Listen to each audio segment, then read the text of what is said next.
Hey guys, it's Danny, and for today's Clean and Delicious 101 ingredient, I am covering spaghetti squash. Now remember, if you like these 101 videos, make sure you give this video a big thumbs up so I know that I am making the videos that can best serve you.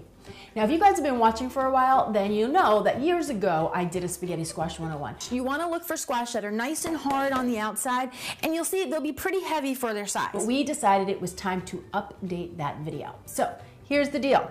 Spaghetti squash is an oblong yellow variety of winter squash that has a sweet, mild, nutty flavor to it. And when it's cooked, it has these long, thin, spaghetti-like strands. They have a little bit of a bite to them, so people compare it to an al dente pasta. Now, I'm not going to tell you that it tastes just like pasta because it doesn't. It tastes like squash, but it is absolutely delicious. And if you're looking to try something new, it makes a great nutrient-dense, low-calorie, low-carb alternative to traditional pastas. Their peak season is the fall and the winter, but you'll notice that they're available at the grocery stores all year round. And I personally have found it is as yummy in the summer as it is in the winter. Nutritionally speaking, spaghetti squash is packed with beta-carotene, vitamin A, potassium, and folic acid. And a great perk is that it's high in nutrients but low in calories. So 1 cup of spaghetti squash is just 40 calories. So this veggie would make a great addition to just about any type of diet. When you're shopping for your spaghetti squash, you want to look for a squash that's nice and hard on the outside, and it should feel surprisingly heavy for its size. As for the color, it can vary in different shades of yellow. Some will be lighter, some will be darker, but this really doesn't affect the quality or the flavor of the squash at all, so you don't have to pay too much attention to it. However, you do want to make sure that it doesn't have any soft spots or any green spots on the skin. Once you get your squash home, you need to store it in a cool, dry place. For me, I usually leave it right on the counter, and it can stay there for up to 3 to 4 weeks. When you're ready to work with your spaghetti squash, you've got a couple of options. You can either cook it in the microwave, which would ultimately steam it, or you can roast it in the oven. If time isn't on your side, microwave is your best bet because it's very fast. Here's all you would do. Rinse the outside of your squash, then poke some holes around it, just like you would if you were working with a baked potato, and then you want to place it in a microwave dish and pop it in the microwave. General rule of thumb is 4 to 5 minutes in the microwave on high per pound of spaghetti squash. So I have a 2.5 pound spaghetti squash. I'm going to cook it for about 12 minutes, flipping it, rotating it halfway through. Once it's done, it's going to be nice and soft on the outside. It might even begin to collapse a little. Now, it's going to be very, very hot, so you have to be careful. You want to give it a little bit of time to cool so that you do not burn yourself. But once it's cooled down enough to handle, you're just going to gently slice it in half lengthwise. You're going to notice there's a bunch of seeds in the center all tangled up into these stringy membranes. So you're going to grab a spoon or a fork and just gently scoop that out. And you do that until you're left with just the flesh of the squash. Then take your fork and just scrape the squash, and you'll see these long spaghetti-like strands come off, and it's ready to go. So you're just going to continue that until you've finished both halves of your squash. And that, my friends, is spaghetti squash in a hurry. Now, if you're not in a hurry, by far the most flavorful and delicious way to cook your squash is to roast it in the oven.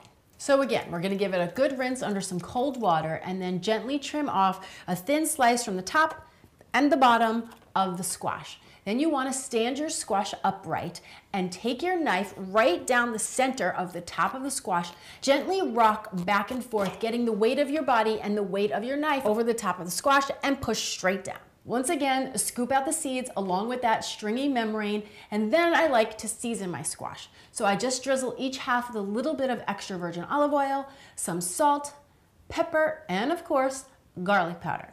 From here, I lay this flesh side down on a rimmed baking sheet that I have lined with a little bit of parchment paper, and that's just for easy cleanup. You could also just spray the baking sheet as well and put the squash right on there.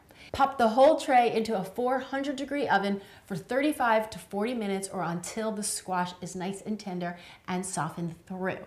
Once it's cool enough to handle, we're going to do just like we did before. Grab your fork and gently scrape out those spaghetti-like strands. Now you're gonna notice that the roasted squash has a little bit more of a golden brown color once it's cooked up, and because it caramelizes in the oven and we seasoned it before we cooked it, it definitely has more flavor.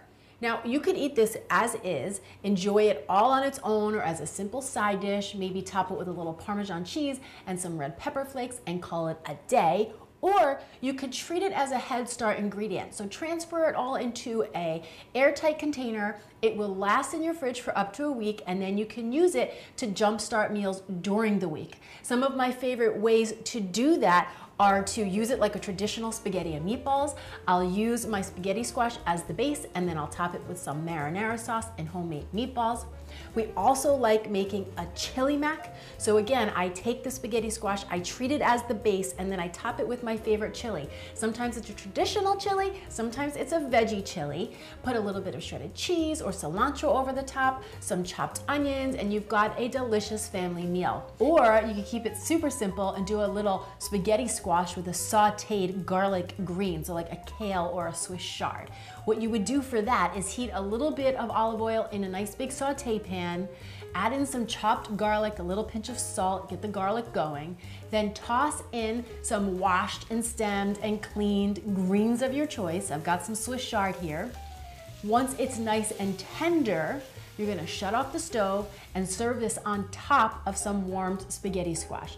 This is absolutely delicious with a little fresh Parmesan cheese and some red pepper flakes served right over the top. And my friends, it is perfect for Meatless Monday. Bottom line, your spaghetti squash options are endless. So now I wanna know, which of these 3 recipes do you think you'll try first, or what's your favorite spaghetti squash recipe? Come on down to the comments and let me know. And when you whip up a dish, make sure you snap a picture and tag me on Instagram and on Facebook so I can see the clean and deliciousness you're whipping up in your very own kitchens. If you guys wanna print this or any of my recipes, head on over to cleananddelicious.com. And thank you so much for watching. I'm Danny Spies. I'll see you back here next time with some more clean and deliciousness. So we wanted to bring it up to par, make it fresh, make it new, and I'm talking too much. Here we go. Now you're gonna notice in the center there's a bunch of seeds all wrapped up in that tangled. All right. What is in the oven? What is in the oven? Bread. Well, that. And I'm talking too much.